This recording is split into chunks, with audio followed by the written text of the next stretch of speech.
tall, stern-faced Scot, with red hair and button-chop whiskers, elegantly dressed, stands before a map of North America. He is George Brown, Liberal leader in Canada West, owner and editor of the Globe newspaper. He speaks to the Canadian legislature. The year is 1865.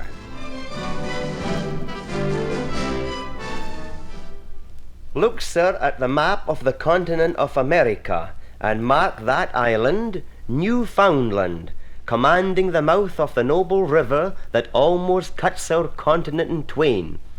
Well, sir, that island is equal in extent to the kingdom of Portugal. Cross the straits to the mainland, and you touch the hospitable shores of Nova Scotia, a country as large as the kingdom of Greece. Then mark the sister province of New Brunswick, equal in extent to Denmark and Switzerland combined. Pass up the river St. Lawrence to Lower Canada, a country as large as France. Pass on to Upper Canada, 20,000 square miles larger than Great Britain and Ireland put together. Cross over the continent to the shores of the Pacific, and you are in British Columbia, the land of golden promise, equal in extent to the Austrian Empire. I speak not now of the vast Indian territories that lie between, greater in extent than the whole soil of Russia, and that will, ere long, I trust, be opened up to civilization under the auspices of the British-American Confederation. Well, sir, the bold scheme in your hands is nothing less than to gather all these countries into one, to organize them all under one government, with the protection of the British flag, and in heartiest sympathy and affection with our fellow subjects in the land that gave us birth. Let us imagine that there were planes in 1861, and that we are in an Air Canada jet high above Prince Edward Island, flying west. British North America is spread out below us like a map. From our place in the sky, we see great rivers, vast untraveled stretches of highland and lowland, lakes as big as inland seas, prairies whose wealth is just beginning to be suspected, and mighty mountain ranges as glorious as any in the world. Where are the people who possess all this land? There are not many to lay claim to it all. Let us suppose that on the great map which lies below us, one dot of light represents 1,000 resident people. There are 805 lights, nearly all on the shoreline, showing on Prince Edward Island, New Brunswick, and Newfoundland. These lights represent about a quarter of the population of British North America. The lights cluster more thickly as we fly over Canada East, now Quebec, and Canada West, Ontario. 2,485 lights here, scattered farther, too, from the water's edge. They represent 2,500,000 persons, about 3/4 of all the people in British North America. Not many lights through the prairies, and not many more on the coast. From the western tip of Lake Superior to the Pacific, just a small fraction of the whole population of our country in 1861. It is an enormous inheritance for such a handful of people. They have a rich, populous, and powerful neighbor to the south of them. In the past, prominent Americans have often declared that the whole of the North American continent must someday belong to the United States. Now some of them are again loudly demanding the annexation of British America. The great Civil War has broken out between the North and the South in the Republic, and relations between the North on the one hand and Great Britain and British North America on the other have grown steadily worse. The Trent affair brought England and the North to the brink of war. The losses caused by the Alabama, a southern cruiser built in Britain, have caused another serious dispute between the two countries. What will happen when the Civil War is over? If the North wins, it may turn on British North America in the flush of victory. If the South wins, the North may seek compensation for its losses north of the border. British Americans have begun to realize the need for defense, and the truth that the best defense lies in union. But North America was far older than the American Civil War. For a number of reasons, Canadians had come to believe that now was the time to make the dream come true. The two divisions of the province of Canada, Canada East and Canada West, had found it very hard to work together, left the two political parties, conservatives and reformers, nearly equal in the Assembly, and made effective government almost impossible. Canada West was particularly annoyed by this state of affairs, for though its population far outnumbered that of Canada East, it had exactly the same representation in the Assembly. In the end, federal union had seemed the only answer to this chronic deadlock. But what kind of federal union was it to be? A federation of the two Canadas, or a confederation of all of British North America? If the Canadians could persuade the Maritimes to join them, and if together they could take over Rupert's Land and the Pacific coast, they would possess a boundless treasury of natural resources and an immense common market. An intercolonial railway would link Canada and the Atlantic provinces. A Pacific railway would bring in the great Northwest and British Columbia. No real move out of the stalemate was made until the summer of 1864. On the 14th of June, still another government, the government of John A. Macdonald and Etienne Taché, was defeated in the Assembly by 2 votes. In this new crisis, George Brown, the Liberal leader of Canada West, made one of the great dramatic gestures in Canadian history. He was convinced that his own Canada West was the chief loser and sufferer from the sectional conflict. He had long been demanding constitutional reform in Canada. He let it be known through 2 conservative backbenchers, Morris and Pope, that he would be willing to support any government that was prepared to settle Canada's constitutional troubles. John A. Macdonald, the conservative leader of Canada West, responded quickly to Brown's invitation. A tall, genial man with a big nose and bushy, dark hair, Macdonald, like Brown, was weary of the disappointments of Canadian politics. 6 years earlier, he and George Cartier, the conservative leader of Canada East, had suggested a federal union of all the British North American provinces. But this proposal had not been welcomed in either Great Britain or the Maritime provinces, and it had come to nothing. For the last year and more, Macdonald had often thought of retiring from politics. But now he saw that George Brown's offer of cooperation might change everything. With the help of Brown and his supporters, he might realize the dream of a united transcontinental British-American kingdom. He decided that he would accept Brown's offer. On Thursday, June 16th, as the afternoon session opened, Mr. Macdonald spoke to Mr. Brown. I've been informed of your statements to Mr. Morris and Mr. Pope. Would you have any objection to meeting Mr. Galt and discussing the matter? Certainly not. On Friday, Mr. Macdonald and Mr. Galt called on Mr. Brown at the St. Louis Hotel. Mr. Brown explained his reasons for this extraordinary meeting of political opponents. Nothing but the extreme urgency of the present crisis and the hope of settling the sectional troubles of the province forever, gentlemen, could justify our meeting together with a view to common political action. Sir, on this footing alone we have invited this meeting. We are charged by our colleagues to invite your aid in strengthening the administration with a view to the settlement of the sectional difficulties of Upper and Lower Canada. What does the government propose as a remedy for the injustice complained of by Upper Canada and as a settlement of the sectional troubles? Our remedy is a federal union of all the British North American provinces. I believe that a federation of all the provinces ought to come. Aye, and it will come ere long, but it has not yet been thoroughly considered by the people. And even were this otherwise, there are so many parties to be considered that its adoption is uncertain and remote. What is your remedy? The measure acceptable to Upper Canada would be parliamentary reform based on population.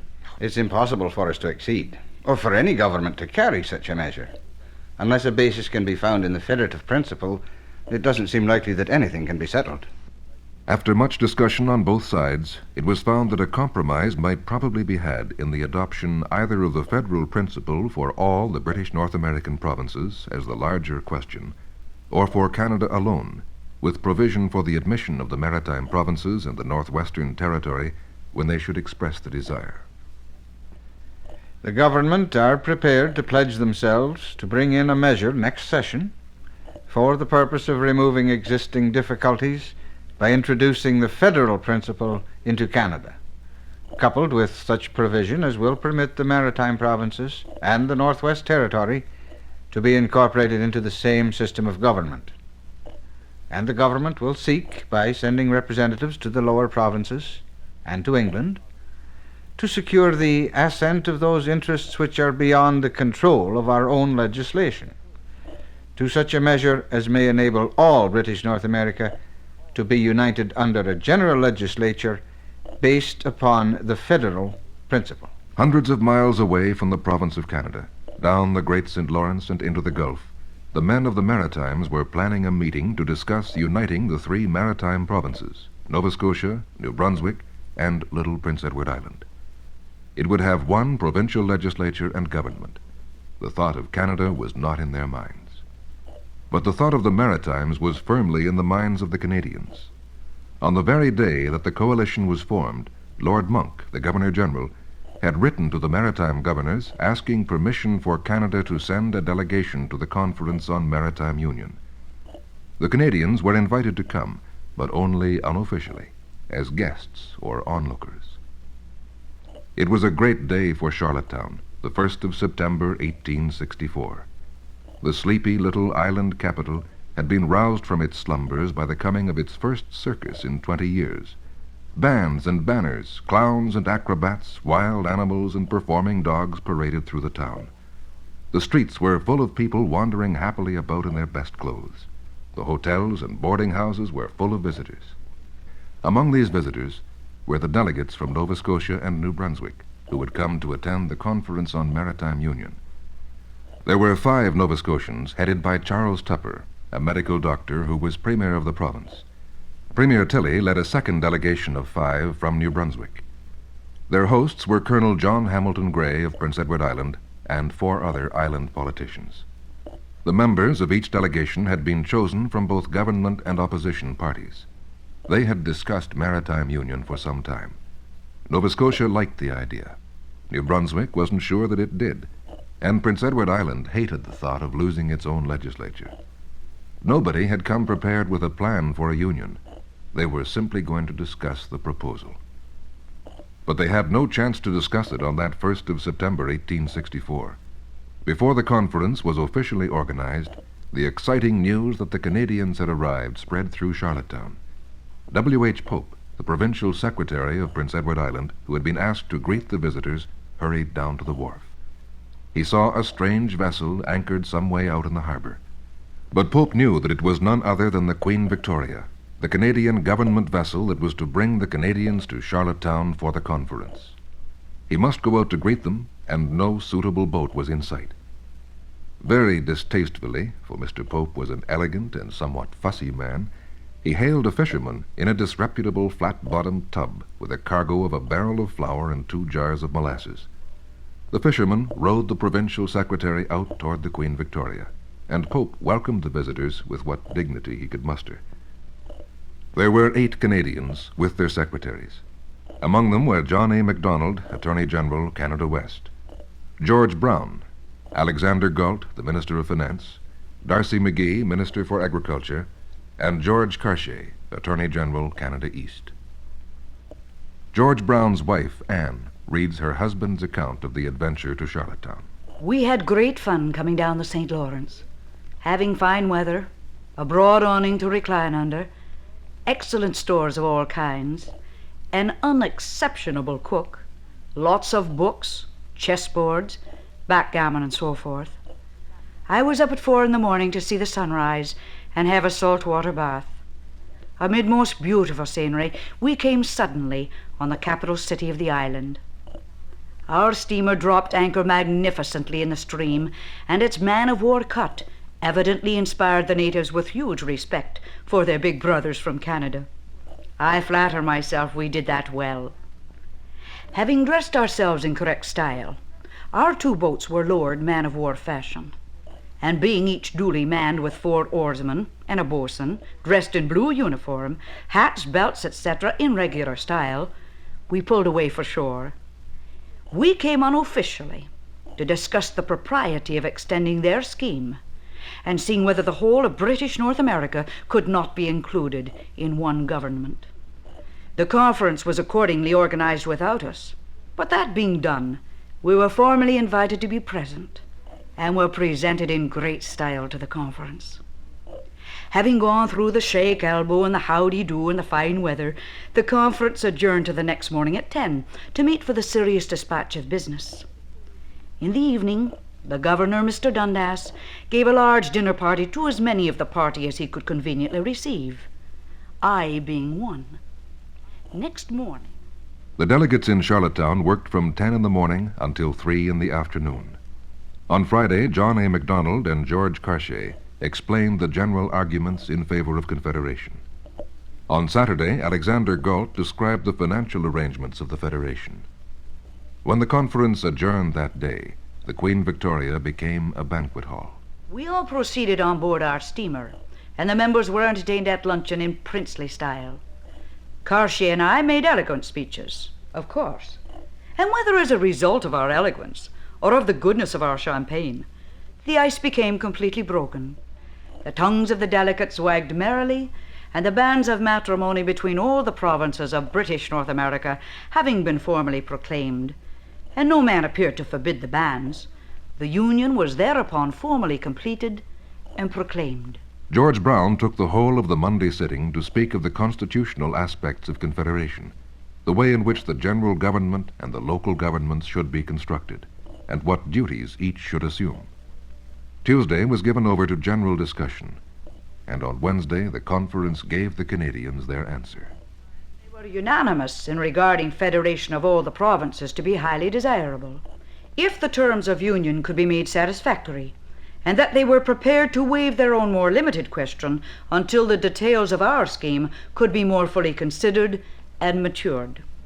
It was agreed that the conference should stand adjourned until Monday the 12th of September, then to meet at Halifax. When the parleying in Charlottetown was over for the day, there were déjeuners, dinners, balls, excursions, and picnics. One day, a small flotilla of rowboats, billowing with crinolines, moved over the water, and the ladies who had entertained the Canadians were now their guests. Mrs. Pope decided to go on to Canada when the conference moved there. Mrs. Coles, wife of the island opposition leader, made plans to go too, and take her daughter, Mercy Ann, with her. The last party was a grand farewell ball in the Colonial Building. The music of two bands, the mirrored reflections from the clusters of globes of lights, evergreens, flags, and flowers transformed the long twin rooms of the council chamber into an enchanted ballroom and a vice-regal reception room where the governor received his guests. There was sherry and claret, tea and coffee, and to end it all, a full formal dinner and hours of speech-making. It was nearly 4 when the party broke, and the delegates, still in evening dress, went aboard the Queen Victoria en route to Halifax by way of Pictou. At Halifax, the Charlottetown Conference made its one great decision. A new conference, whose official subject would be the Confederation of British North America, including Newfoundland, would be held in Quebec in a month's time. In the Halifax Hotel, at a dinner famous for the magnificence of its menu and the significance of its speeches, John A. Macdonald, with a new confidence born of the great decision, said, The question of colonial union is of such magnitude that it dwarfs every question on this portion of the continent. It absorbs every idea, so far as I am concerned. For 20 long years I have been dragging myself through the dreary waste of colonial politics. I thought there was no end, nothing worthy of ambition. But now I see something which is well worthy of all that I have suffered in the cause of my little country. This question has now assumed a position that demands and commands the attention of all the colonies of British America. There may be obstructions, local difficulties may arise, disputes may occur, local jealousies may intervene, but it matters not. The wheel is now revolving, and we are only the fly on the wheel. We cannot delay it. The union of the colonies of British America under one sovereign is a fixed fact.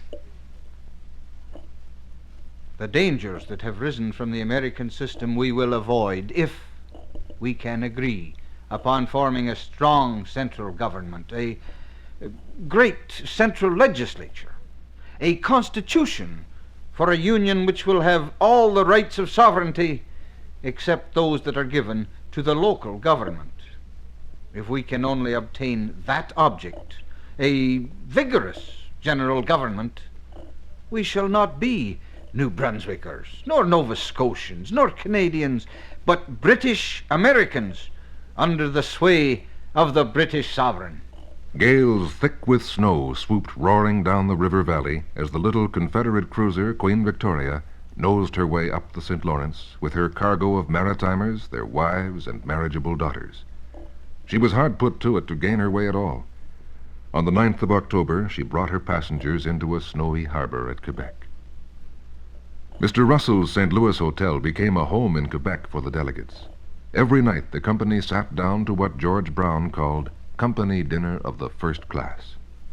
Between the banquets, the dinners, the balls, and the déjeuners and supper parties, Mr. Russell's waiters flew about at all hours of the day and night with tea, coffee, and small meals, as well as unlimited supplies of sherry, port, champagne, and brandy. Mr. Whalen, editor of the Charlottetown Examiner, thought that if the delegates could survive the hospitality of the Canadians, they would have good constitutions, perhaps better than the ones they were manufacturing for the Confederation. On October 10th, the Quebec Conference delegates, numbering 33 in all, got down to business. The entire coalition government of 12 ministers formed the Canadian delegation. There were 5 delegates from Nova Scotia, 7 from each of New Brunswick and Prince Edward Island, and for the first time, 2 from Newfoundland, Messrs. Shea and Carter. As before, each delegation included representatives from both government and opposition parties. It was decided that each province was to have 1 vote, with Canada being given 2 in recognition of its 2 distinct sections. Sir Etienne Taché, the Canadian Premier, was elected chairman. The basis of the discussions that followed was the federal plan which Canadians had first described at Charlottetown, and which was now presented in a series of motions or resolutions. John A. Macdonald rose to move the first and basic resolution. The best interests and present and future prosperity of British North America will be promoted by a federal union under the Crown of Great Britain, provided such union can be effected on principles just to the several provinces. Everybody accepted the idea of union in principle, but it was far more difficult to agree about details. At times there were sharp difference of opinion and hot argument. What legislative powers were to be federal and what provincial? What about finance? Where were the provinces to get their revenue when the general government was to be given unlimited taxing powers? How was the Legislative Council, later named the Senate, to be constituted? If representation by population were to be accepted as the basis for the Legislative Assembly, later to be called the House of Commons, would little Prince Edward Island be satisfied with only 5 seats? Should separate schools be safeguarded against the provincial power over education? And how far should the use of the French language be guaranteed? These men who sat in the tall building, set on Quebec's great rock, were not revolutionaries as the Americans had been. They were mid-Victorian British colonials, and proud of it. They sought to keep in the Constitution for their new nation the principles of parliamentary government and constitutional monarchy. This was not simply the British tradition. It was also the British-American tradition. It was their own. 19th of October, while the conference was halfway through its labors, the St. Albans raid brought American rage and threat of violent punishment to British North America. The delegates were brought once more vividly aware of their need for a united strength.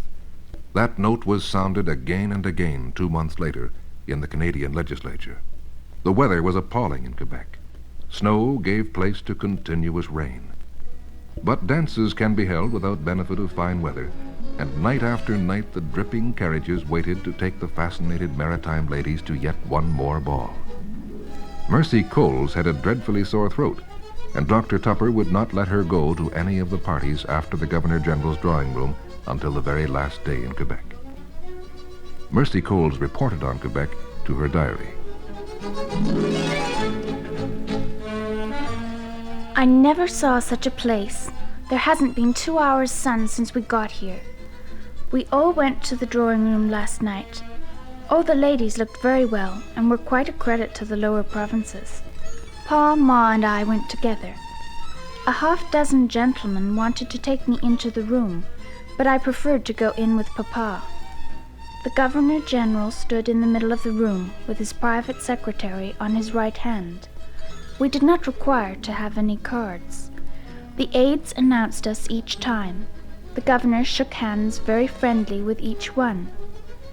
After all those who had the privilege of entree were presented, they formed a half circle. The rest of the people then walked in at one door and passed out at the other. There were about 800 people. Mr. Tilley took charge of me and walked about with me the whole evening.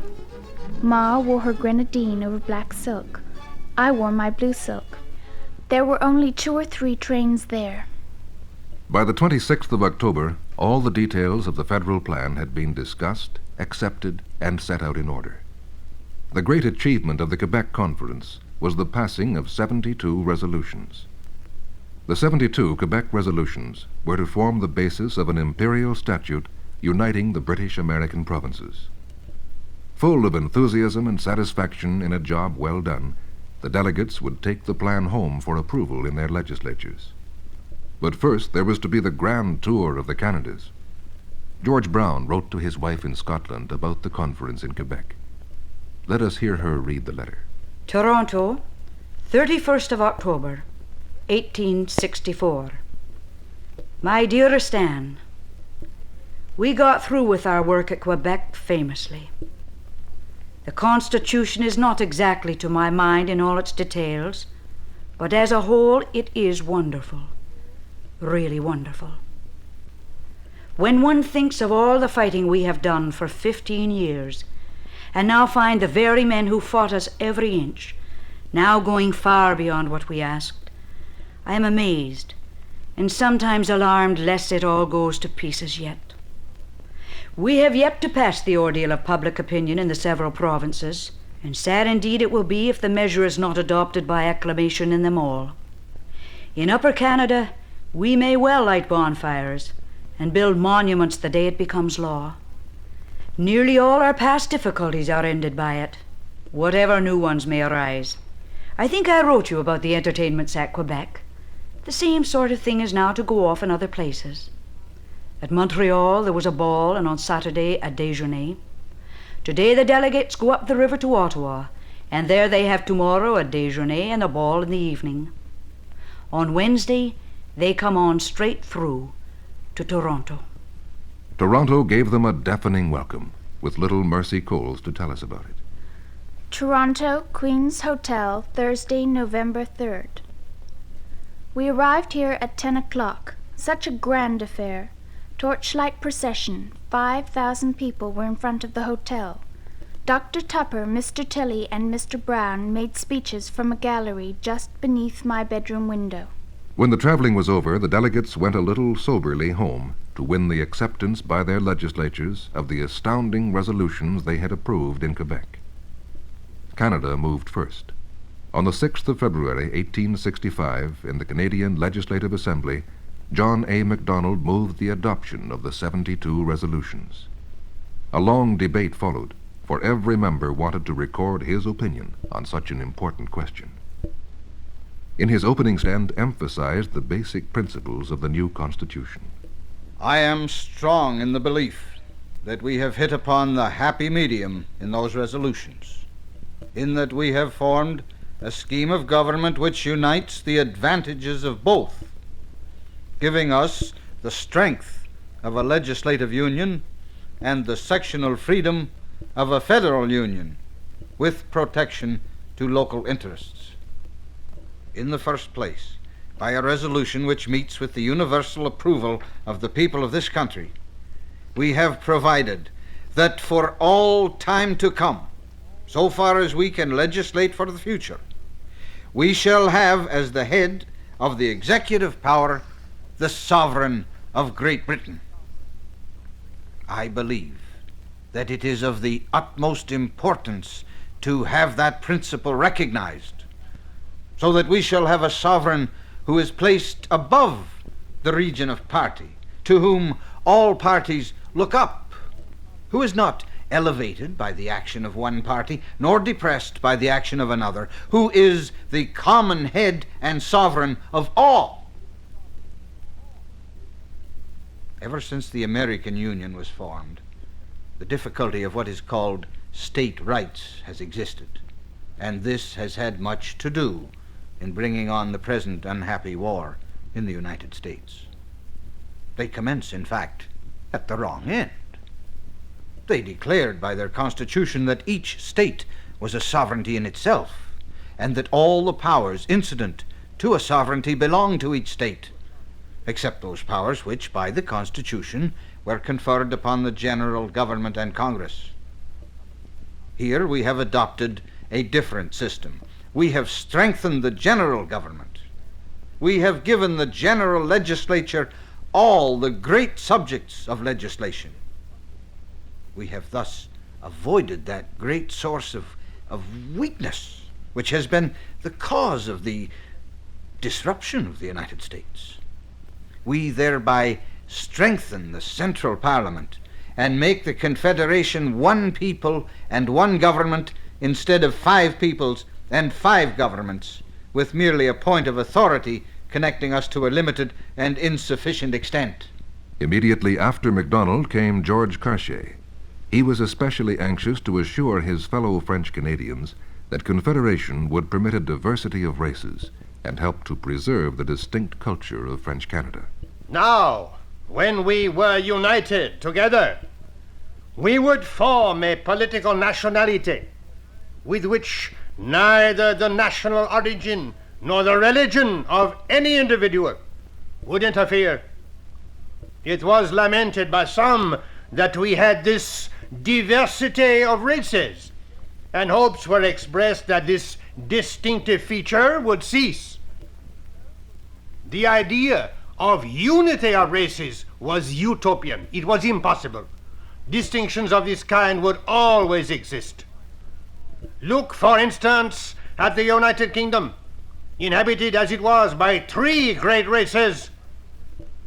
Had the diversity of race impeded the glory, the progress, the wealth of England?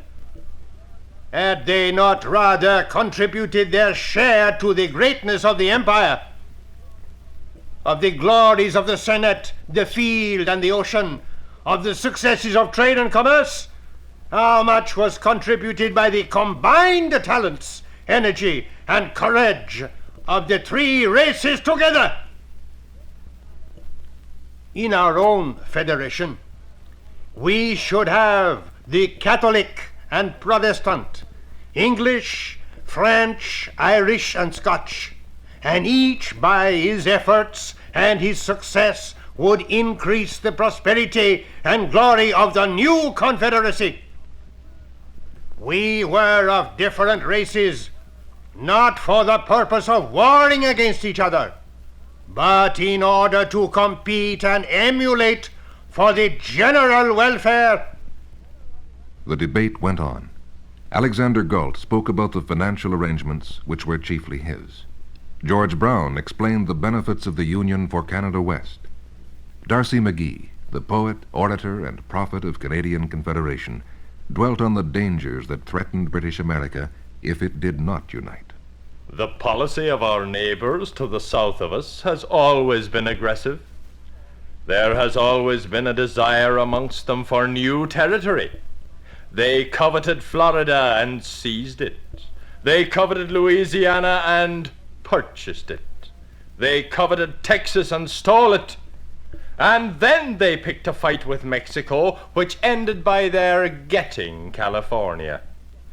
Had we not the strong arm of Britain over us, we should not now have had a separate existence. The acquisition of Canada was the first ambition of the American Confederacy, and never ceased to be so when her troops were a handful and her navy scarce a squadron. Is it likely to be stopped now, when she counts her guns afloat by the thousands and her troops by hundreds of thousands? The debate continued until the 11th of March, but there was never any doubt about the result. The supporters of the coalition government were in overwhelming majority. The Quebec resolutions were passed by 91 to 33. The Quebec scheme was safe in Canada, but in the maritime provinces, the 72 resolutions were meeting strong opposition. The Maritimers were convinced that their representatives would be outnumbered and powerless in the federal parliament. They feared higher taxes. Even the promise of the intercolonial railway failed to satisfy them. The situation was particularly serious in New Brunswick, for there the existing legislature would come to an end in June 1865, and a general election would have to be held.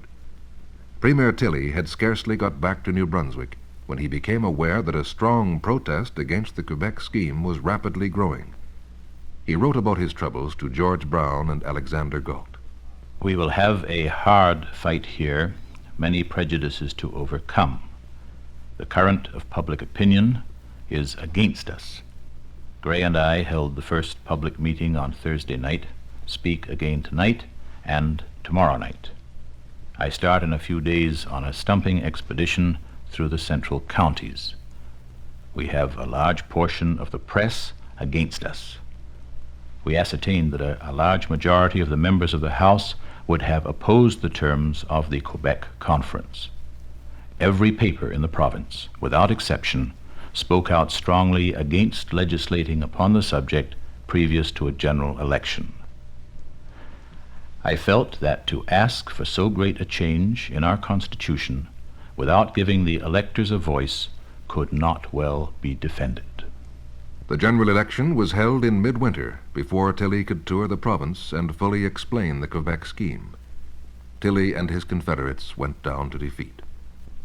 The plan fared no better in Prince Edward Island. The legislature rejected the Quebec scheme as politically dangerous to island interests. Newfoundland postponed any consideration of the scheme indefinitely. Even in Nova Scotia, the prospects for Confederation grew more and more doubtful. Charles Tupper writes to Macdonald, "A number of the leading merchants here, many of them supporters of the government, were strongly opposed to Confederation with Canada, and they were joined by several members of the opposition. But it would not have given us the slightest trouble had not Joseph Howe assumed the leadership of the party, allowing his name to be freely used as opposed to the measure. At this conjuncture, when an appeal to the people had been adopted as a war cry, Tilley announced his determination to yield to that demand and followed it up by a dissolution. Had he succeeded, by great sacrifice and exertion, we could, I think, have secured a bare majority. But the moment he failed, I found that all my ingenuity would be required to avert the passage of a hostile resolution." In the Nova Scotia Assembly, Tupper had managed to remain in power. But in the country, anti-Confederation forces gathered strength. Joseph Howe continued his opposition, first in anonymous newspaper editorials, and then openly in speeches and pamphlets. Let us see what these Canadians desire to do. They are not, as we have shown, a very harmonious or homogeneous community. 2/5 of the population are French and 3/5 English. They are, therefore, perplexed with an internal antagonism, which, unless the fusion of races becomes rapid and complete, must ever be a source of weakness. They are shut in by frost from the outer world for 5 months of the year. They are at the mercy of a powerful neighbor whose population already outnumbers them by more than 8 to 1. It is evident that a more unpromising nucleus of a new nation can hardly be found on the face of the earth, and that any organized communities having a reasonable chance to do anything better would be politically insane to give up their distinct formations and subject themselves to the domination of Canada. By the spring of 1865, then, British North American Union seemed to have reached a dead end. The 72 resolutions had been approved only in the Canadas. They had been firmly rejected in 3 of the maritime colonies and shelved in the 4th. But the Canadians were very determined not to turn back. In April, Macdonald, Cartier, Galt, and Brown went to London to canvass the imperial authorities for support for Confederation. Socially and politically, the Canadians had a glorious time in London. They put up at the Westminster Palace Hotel, and everybody who was anybody entertained them, from the Prince of Wales down through the ranks of the peers, financiers, and the cream of the London society. They dined and danced, they drove to the races, to the Derby, and never for a minute in the midst of the gaiety of the London season did they forget why they were there. Night and day they talked of the benefits and advantages of Confederation in British North America. The British government promised to help them persuade the Maritimes to join with the Canadas. Great Britain gave her assurance that in the event of war she would come to Canada's aid with all the resources at her command. The Canadians were satisfied that British North American Union had become an imperial policy. During the autumn and winter of 1865-66, the winds of change of opinion were blowing strongly in the maritime provinces.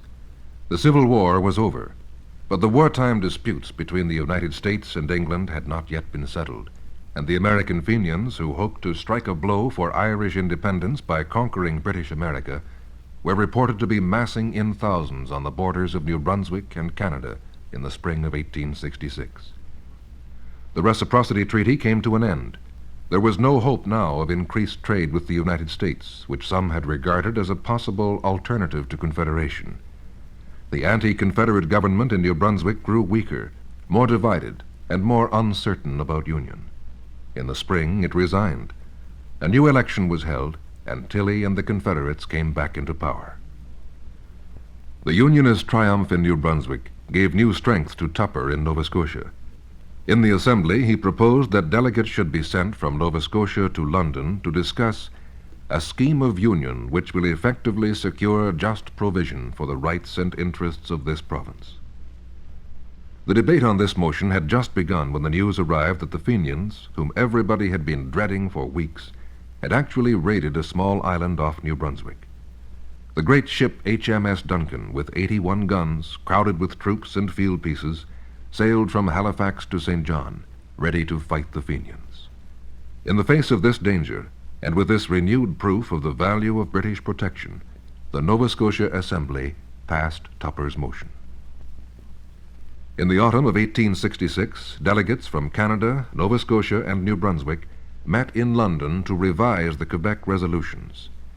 They were greeted by the new colonial secretary, the Earl of Carnarvon, a young man full of enthusiasm for Confederation, who believed in the future greatness of the British colonies. A much smaller company of delegates met in London than had gathered in Charlottetown or Quebec. The London Conference, meeting in the white and gold concert hall of the Westminster Hotel, was made up of only 16 members, 5 from Nova Scotia, 5 from New Brunswick, and 6 Canadians. Tupper and Tilley proposed that Macdonald should be chairman. It was a delicate task, but Macdonald's skill in diplomacy was equal to it. The Canadians were bound to stick to the Quebec scheme. Their legislature had ratified it without alteration, but Nova Scotia and New Brunswick had never accepted the 72 resolutions. They had simply agreed to continue talks for union, and now they wanted a few changes that would make the scheme seem a better bargain financially for the Atlantic provinces. The London Conference did not amend the 72 resolutions in any very important way, but it did increase the subsidies to the provinces. In the following March, the British North America Act passed the Imperial Parliament. By royal proclamation, the act would come into force on July 1st, 1867. It was to be the birthday of a new nation. The feeling was strong with the fathers of Confederation that British North America had come of age. They had turned their backs on pettiness, on provincialism. The new nation had half a continent as its homeland, a new station in the eyes of the world, and a new name. Macdonald expected a healthy and cordial alliance between Great Britain and Canada, which would take the place of the old imperial relationship. He and his colleagues fought hard for the title Kingdom of Canada as the new name. But the British were afraid that the Americans, who did not like even the idea of the Confederation of the British provinces, would be angered. It was important to keep the relations between the Republic and Great Britain as peaceful as possible. So, from the beautiful verse in the 72nd Psalm, "He shall have dominion also from sea to sea, and from the river unto the ends of the earth," the Dominion of Canada got its name. When the bill was passed, Lord Carnarvon expressed great satisfaction. We are laying the foundation of a great state, perhaps one which at a future day may even overshadow this country. But come what may, we shall rejoice that we have shown neither indifference to their wishes nor jealousy of their aspirations, but we honestly and sincerely, to the utmost of our power and knowledge, fostered this growth, recognizing in it the conditions of our own greatness. On the 1st of July, the day broke fair all across Canada. The little steamer Queen Victoria brought Lord Monck, the Governor-General of the Dominion of Canada, to Ottawa to set the seal upon it all. John A. Macdonald became Sir John A. Macdonald. There were some who wept, but there were more who sang on this 1st of July. Glorious summer weather spread all across this new Dominion of Canada on its first birthday. The lakes and rivers shone gunmetal blue under the sun, and flotillas of sailboats and canoes and rowboats were scattered abundantly on the waters. Picnickers set up tables under trees in the parks and piled them high with festive food. Bands played and soldiers marched. Children drilled with Union Jacks clutched in their hands. And in the evening, bonfires blazed on the hills, and fireworks reflected their gold fountains in the waters of the lakes. In the dark sky, the symbols of the provinces of this new land blazed in fireworks: a pine tree, a mayflower, and a great, glorious golden beaver. Little newspapers sang their exultant songs. The days of isolation and dwarfhood are past. Henceforth we are a united people, and the greatness of each goes to swell the greatness of the whole. It was thus that the Dominion of Canada was born.